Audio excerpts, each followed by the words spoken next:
Oh. What? Forgot about this. About what? Hey guys, welcome to Sideshow. We are back on the right track, and we see a bunch of purpley stuff everywhere. Whoa.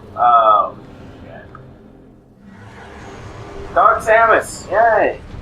Blows up the bridge, so you get a perfect tutorial for the spider ball.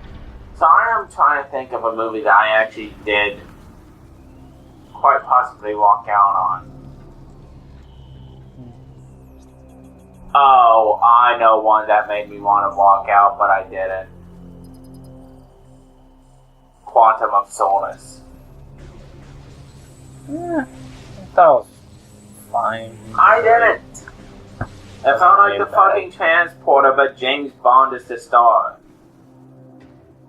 Spider-Ball. Yeah, I know, I'm just looking to see if there's anything over there. But yes, Dark Samus blew up the bridge, so now we need to figure out how to get across said bridge. What? I thought, oh. Well, no. Okay, we can't go up that. Go back over. Let's see, how do I get up to Right there. There. Alright, I thought I had to like do some special thing to get up to it. But yeah, Quantum of Solace. One of my least favorite Bond movies of all time. Because... What about that one with Pierce Brosnan? Which one? The one where he's riding the surfboard over the water? Oh, Die Another Day? I think that was it. I'll gladly watch that any day of a Quantum of Solace. Because, I mean, that at least falls into, oh my god, this is fucking ridiculous, it's funny kind of thing. Whereas Quantum of Solace, it's not Bond. Bond... It's just him going on a big revenge thing, and he basically just loses his sense of, like, Bondy justice. Which I didn't like. I mean, I understand. I mean, yes, characters can actually do that.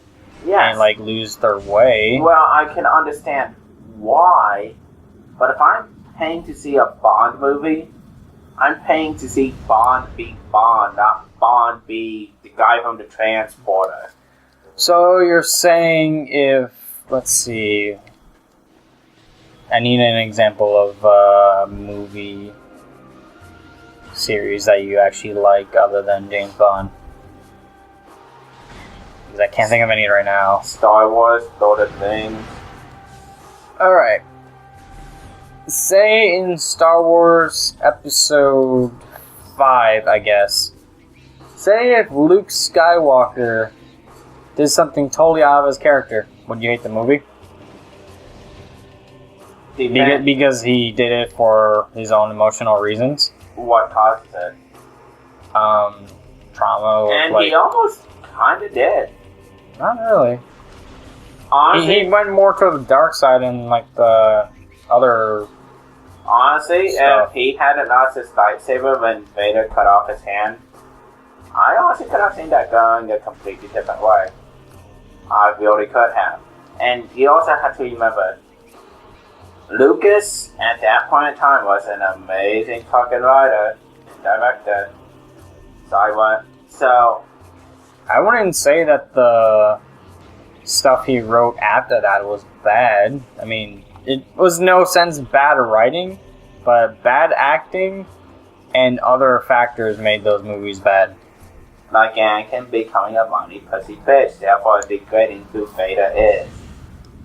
I mean, yeah, you have to portray him going to the dark side somehow, but it just seemed a bit too forced at times. It just seemed out of like what he would do. And then you had what was it?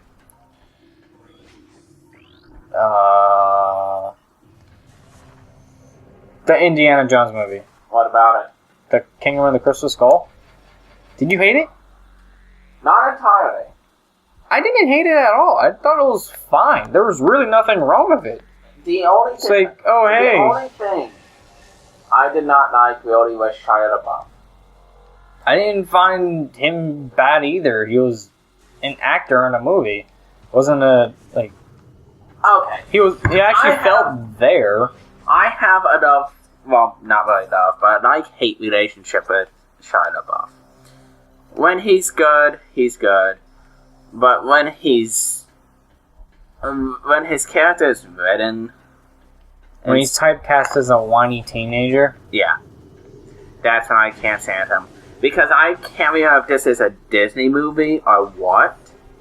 What, the LucasArts one? No. I mean, George Lucas one? No. Indiana Jones, I mean. No. This is with Shia LaBeouf. Yeah, what movie? I don't know the name, but he's playing a mentally retarded character. Mentally challenged. Sorry. Whatever. And I can't remember what happened. But I remember at the end of the movie, his sister had made a documentary about him. About the lives, how his father treats him badly because of what he is, opening her father's eyes about it, how his mother really cares for him, how his sister deeply cares for him and will always be there for him, and she just goes on saying that many people think they have lived, but like my brother, he's probably lived more in 2 days than you have so far. And I just remember feeling like the happy kind of sad, where you're crying because you're happy. Yeah. I remember that's how I felt because it was well written. He did it really well, And when I compare, say, that role to Sam, he just falls apart as an actor. Sam Witwicky, let's face it, Michael Bay should have tried to stick closer to the G1 cartoon that he was pulling inspiration from and kept the character as Spike. Spike was an amazing character. So was his dad. They both got along well. Both are great characters. They both worked on an oil rig until they were rescued by the Autobots after the Decepticons attack. I honestly think that would have been a far better relationship for Sam and his dad than the shit they had. I mean, that's between them. I honestly want to say the Wreckers and Mudflap and Skids. Oh yeah, but going back to what I was actually talking about, Indiana Jones and the Kingdom of the Crystal Skull, I really did not think it was... I don't outright hate the movie. I don't even hate it. I saw nothing wrong with it. I think it has its problems. Like... One, I honestly don't think aliens fit with the theme too well of Indiana Jones. This is where it's completely off. Okay, what's the first movie about? Like, what are they looking for? The Ark of the Covenant, which was... something mystical. Next? The, fuck, I forget what they're called. Those stupid crystal things. Which, it's funny, because that's actually one of the more hated Indiana Jones movies. Okay, so you have mystical, then you have fantastical, fantasy-related. Then you have the third movie... The Holy Grail. Biblical. Actually, wrong. Biblical? The Holy Grail is something biblical related. So is the Ark of the Covenant. Yeah, but it's not the same. And then you have Crystal Skulls.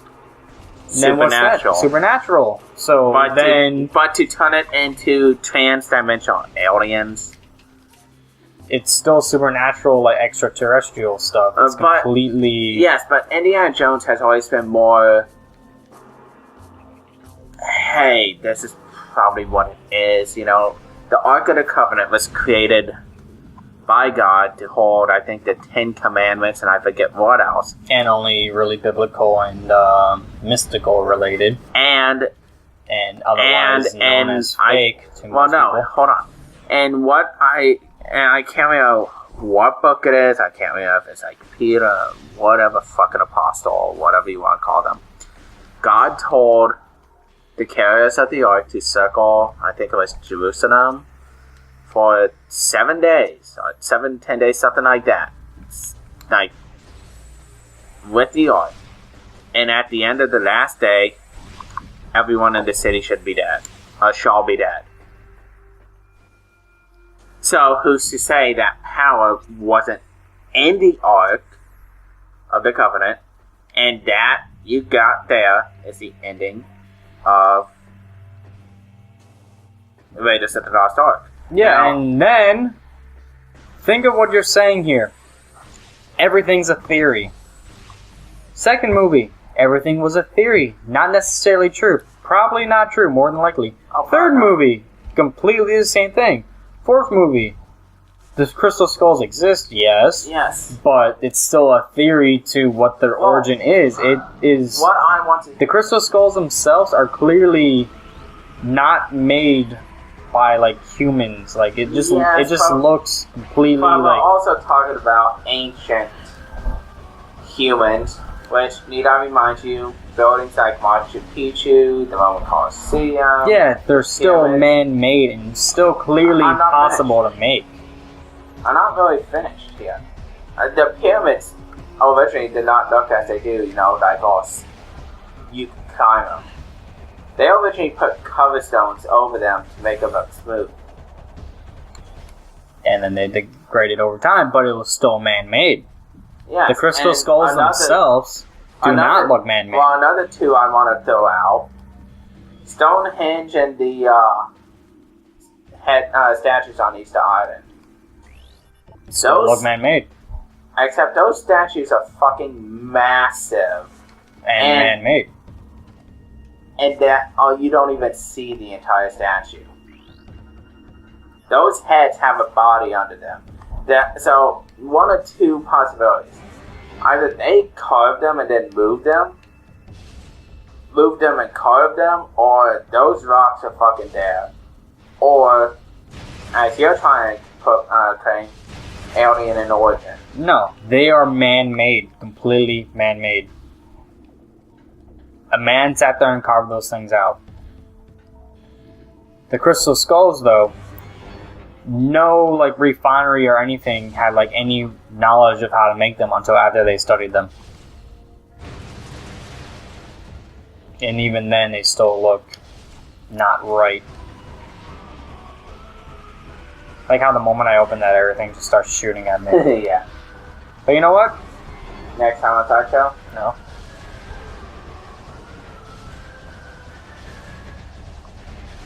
Why am I not hitting him? There we go. He just like flung. But yes, now I should say next time on Sideshow, because I have no idea how long this episode was. Yeah. So see you guys then.